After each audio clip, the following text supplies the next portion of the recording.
老房子拆遷，獲得價值100萬的5套房。80歲老父親決定分給兒子3套，2個女兒1人1套。不料占了便宜的兒子不同意，不僅把父母打了一頓，還揚言5套房子他都要。那麼這到底怎麼回事？兒子真的如此沒良心嗎？眼前這位老人是李定恆的妻子，她淚眼婆娑地告訴調解員，幾天前兒子李慶國不滿房產分配方案，把他打了一頓，他左手到現在還是腫的。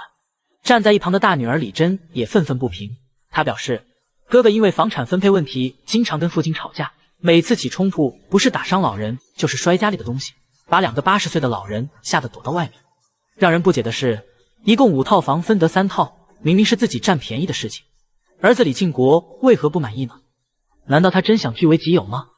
為了弄清真相，調解員前往李慶國家中了解情況，可讓人意外的是，李慶國倒是一臉委屈地聲稱自己并沒有打父母，反而是父母帶着2個親叔叔和2個舅舅上門，把他們全家人關起來打，妹妹李珍還把他18歲的女兒咬傷。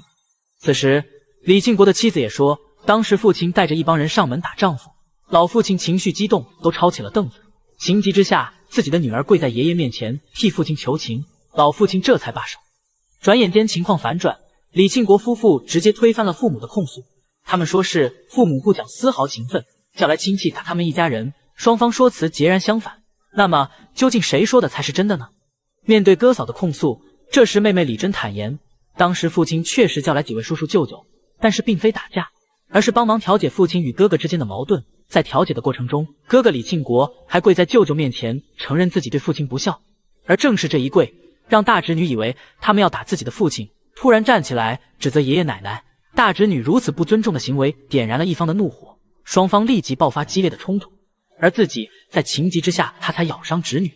聽到這話，李慶國夫婦不樂意了，他們指責妹妹咬傷親侄女還好意思找借口，雙方立馬吵了起來，互相數落着對方。此時李慶國突然大哭了起來，仿佛受了天大的委屈。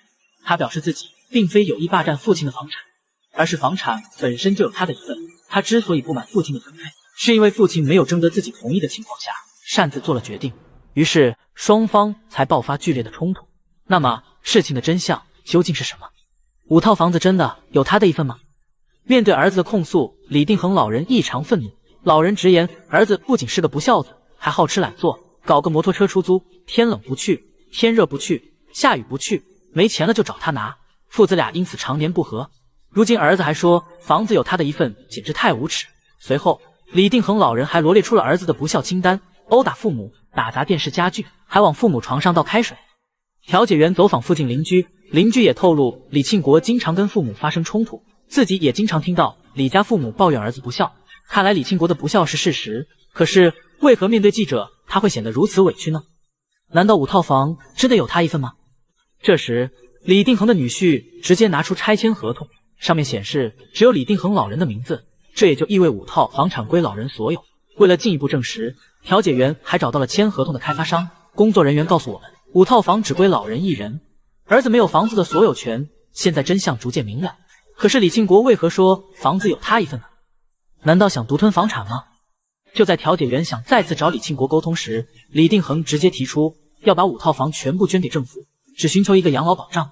在他看來，兒子想霸占房產實在太貪心，自己有錢有存款，尚且如此不孝，如果自己真把家產給兒子，會落到什麼樣的下場，實在難以想象。他認為房子給了兒子，兒子以後一定不會管他死活，這樣的話不如全捐給政府，捐完萬事休，誰都不用鬧。父親的話讓調解員動容，可想而知老人已經徹底寒心。那麼事情到底該如何解決呢？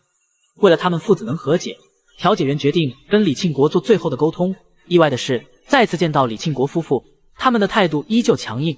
隨後調解員拿出拆遷合同，明確告知李慶國，房產是老父親1人所有，分配房產老父親有所有權。調解員再次把老父親的分配方案講給李慶國聽，5套房子分給兒子3套，2個女兒各1套。兒子那3套先空出1套給父母住，等100年之後也是李慶國的。老人希望這樣分配能夠讓一家人達成和解，因為現在是男女平等，沒有說是兒子就得繼承全部家產。調解員嘗試用法律知識向李慶國夫婦介紹房子的所有權以及李定恆老人這樣分配的合理性。李慶國雖然頻繁點頭表示他懂法律，然而夫妻倆卻一直鑽牛角尖，堅稱房子自己也有份，不同意分配方案。這不禁讓人好奇，他們如此固執的背後，是否還有其他不滿的想法？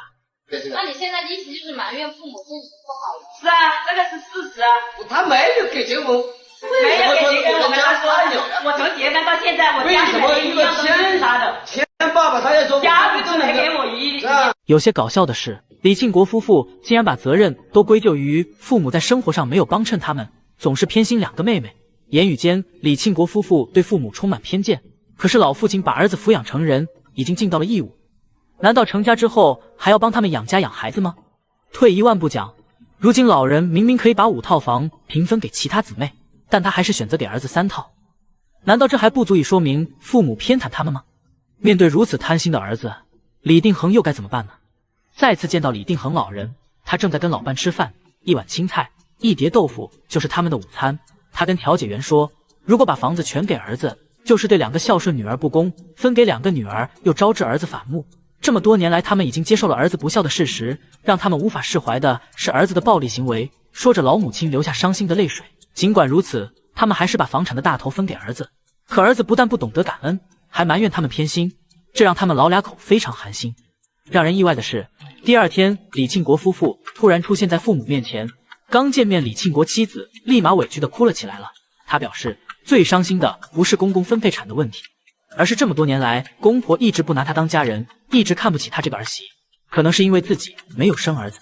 這時，李定恆老人再次表明自己的態度，希望兒子兒媳能接受房產分配方案。可是李慶國依舊沒有同意，雙方僵持了10分鐘。這時，李慶國提出他的方案，分給妹妹的2套房全部賣掉，按當時的市場價能賣35萬，30萬2個妹妹平分，剩下5萬給父母裝修新房。對此，李定恆老人並沒有意見。最終，雙方達成協議，簽下合同後，雙方的情緒終於有所緩和。李定恆老人也露出久違的笑容，他希望從此兒子能承擔起責任，好好給他養老送終。此時雙方冰釋前嫌，父子倆感動地抱在一起，久違的擁抱化解了多年來所有的不愉快。最後希望李慶國能說到做到，擔起贍養父母的責任。對此你又怎麼看呢？歡迎視頻下方留言，我們下期再見。